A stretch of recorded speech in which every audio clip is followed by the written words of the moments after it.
Hello, so this is Bryce for Stoxpoker.com, and as we make the transition here between looking at a lot of heads-up play and a lot of six-handed and ten-handed play, one of the things I'm going to talk about is the difference between information-saturated and information-sparse environments. And the reason I think it's very important to do this is because many people do not do well adjusting and identifying the two different environments. And many people are not even aware that these two different sorts of playing environments exist. So the very first thing we'll take a look at is what the difference is between these two environments. And an information-sparse environment is one where you do not have very much specific individual information about what your individual opponents are doing. And you find environments like that in situations where you have a lot of revolving door opponents. And this is very common in smaller stakes on larger sites, and maybe even medium stakes on larger sites, where you do not play too many hands against the same players, where you may see them one day and then never again. And they may only play for half an hour at a time and then they're gone, and you're playing many maybe tables at once. And you can't even really pay too much attention to what your individual opponents are doing because you're trying to play a very high volume of hands.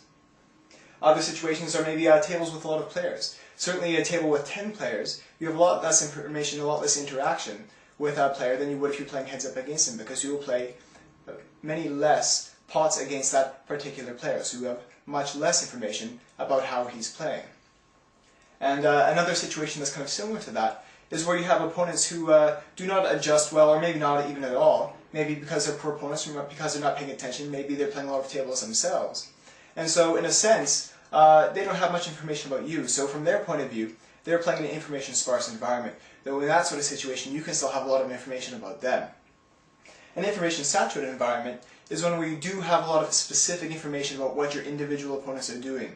And environments like that are usually small player pools. Maybe you're playing on a site with only a couple of players and you play against them pretty much every day, maybe every other day. Could be every single session you play, maybe on small sites. There are sites like that where you play with a very small group of players, or maybe again at very high limits where you do play with the same players every day. And then certainly short-handed games, or particularly heads-up games, are much more information saturated than other sorts of games because you play many, many hands with the same opponents. In a limit hold'em heads-up game, you can play 200 hands with your opponent in an hour.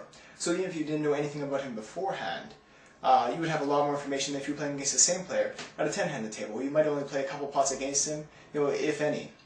And certainly there are shades of grey between the two different sorts of environments. Certainly, say a heads-up no-limit game is a little less information saturated than a heads-up limit game because you see less showdowns and there's less interaction. But it's still a much more information saturated environment than a a 10-handed no-limit game, where there is very little interaction and very few showdowns at that. So the next thing we're going to take a look at